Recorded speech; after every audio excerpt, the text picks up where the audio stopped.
you feel your bones start to shake? Do you feel the earthquake? Do you feel your bones start to shake? Do you feel the earthquake?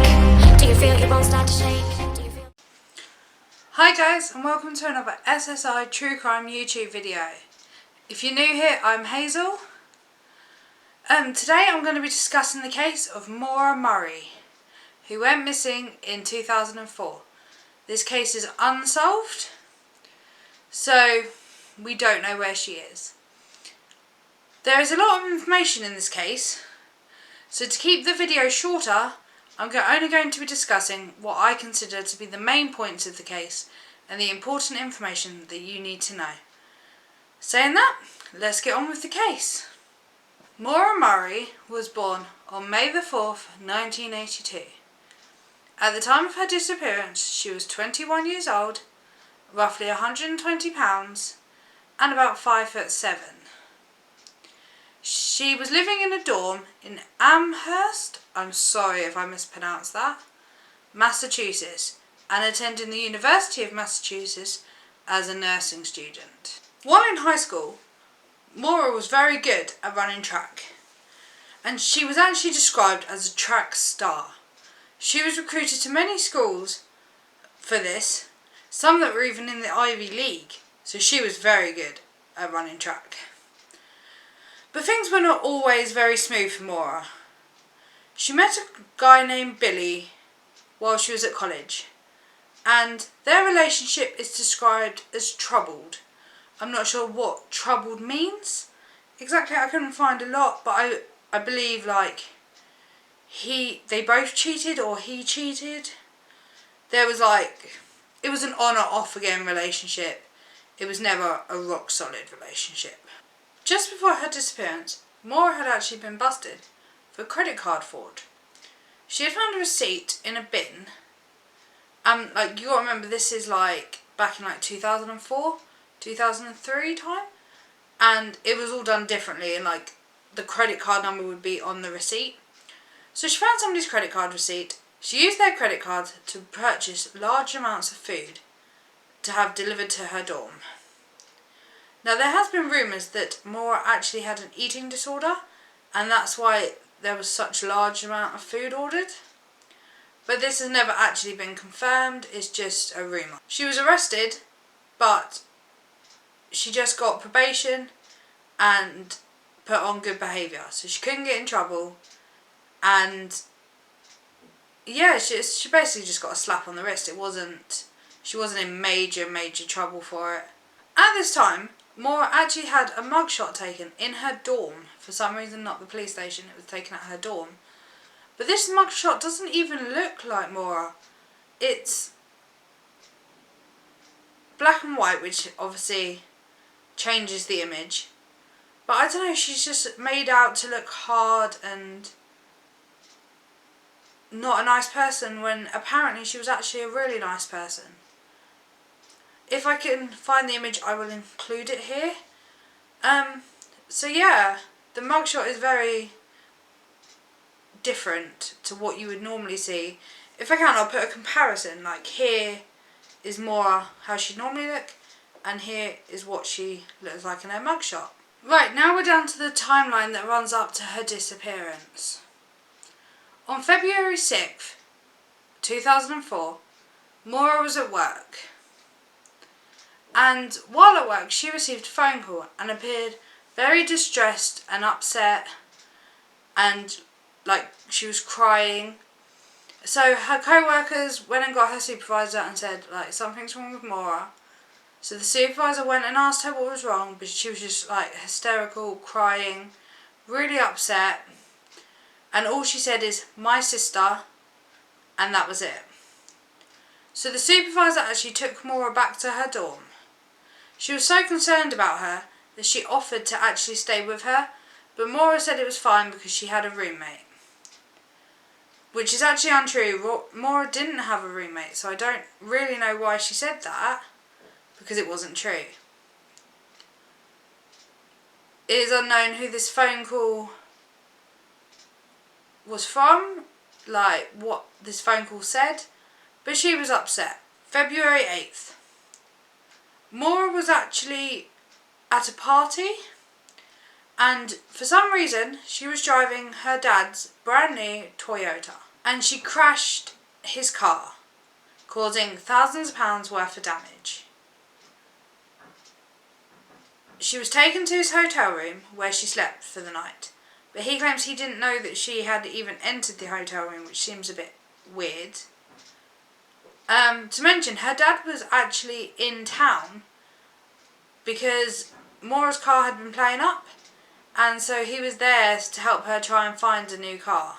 So in the morning, when he found out about Maura crashing his car, he said he wasn't angry, he was just relieved she was okay. He was sure the insurance was going to cover the damage. And he was like, yeah, they didn't argue. Maura was very upset for what had happened. She apologised, and he was just glad that she was okay. Cars can always be fixed. You know, you can't get a human life back. So he was just glad she was okay. Now we're up to February 9th. At 1:24 p.m, Maura emailed her supervisors and her lecturers and said that there had been a death in her family and that she would be out of town for a while. Now this was actually untrue. There hadn't been a death in her family. Her family have confirmed this. There was no death. They don't know why she lied about this, why she said it. There hadn't been a death. But this is what she told them, so it was obvious she was planning to go away for a little while. Which the police have actually said that, like, later on they found evidence that she'd been looking for places to stay, like, out of town. At 3 p.m, she left her dorm. Now, the weird thing is when the police checked her dorm later on, all her stuff was packed into boxes. Like, she didn't plan to go back there.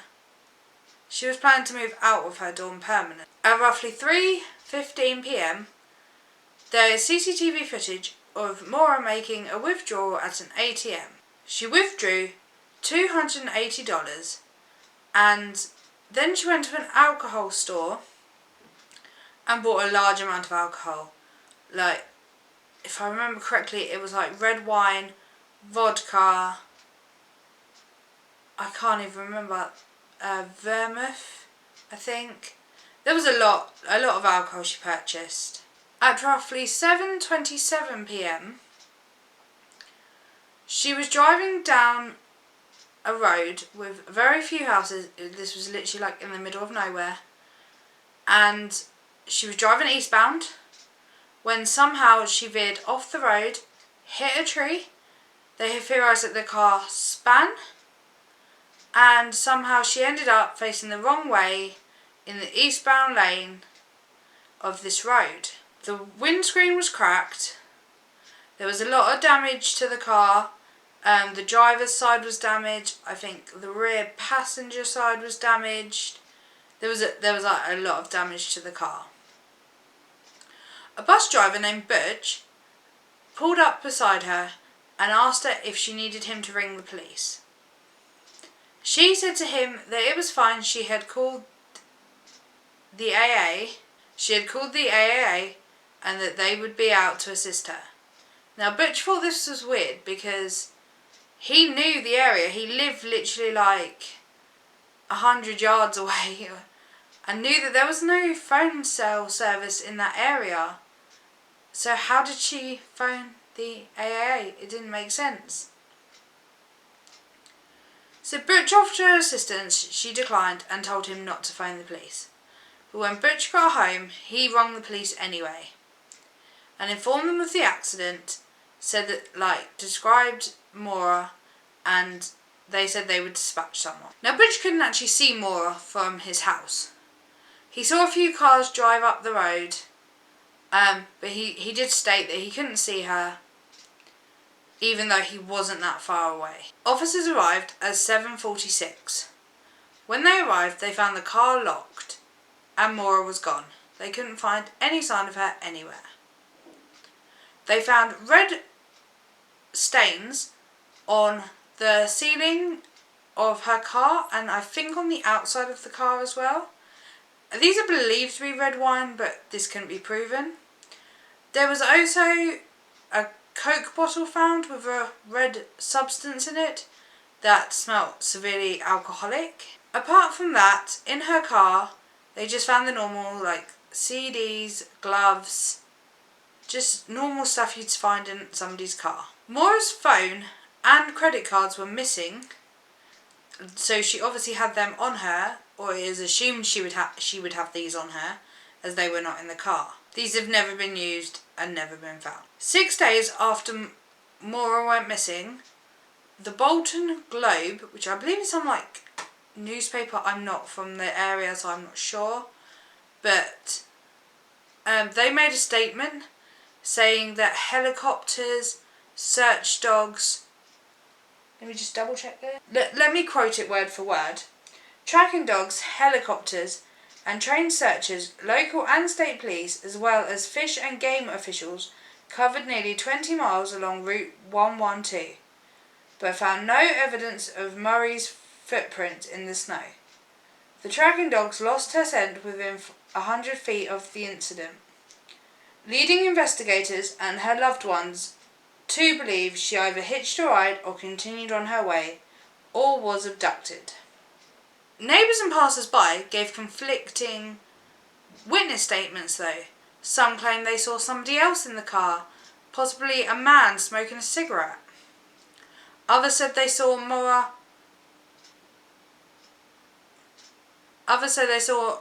Maura running down the road. Others didn't see her at all, only saw the car. 24 hours after the crash, Maura Murray became an official missing person. So now I'm going to talk about some theories quickly. The first theory that I'm going to talk about is that Maura might have died of exposure. That this theory goes that basically she crashed the car, she panicked because she'd already been in trouble with the law about the credit card fraud, and that she decided to take off on foot, running into the woods, and the woods literally ran alongside the road. Now, it was snowing. This was like February, so it was cold, it was snowing. There's a chance that she wouldn't have made it very far into the woods. She could have fallen, maybe bumped her head, and succumbed to the elements.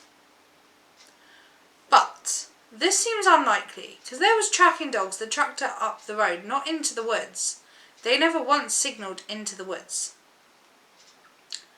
Also, if this had happened, surely the search, the helicopters, they would have picked up on her. The search only happened, like, at the latest, like 24 hours after she went missing. Surely somebody would have found her body or found her alive. It didn't make sense that she would be able to lay there and nobody find her body. The next theory is that because she had broken the law, she decided just to take off. She was good at running, that she just ran up the road and left. And the theory is that she started a new life for herself in Canada. This has never been proven. There were some witness sightings of her in Canada, but they've never been confirmed to be her. Some have been proven not to be her.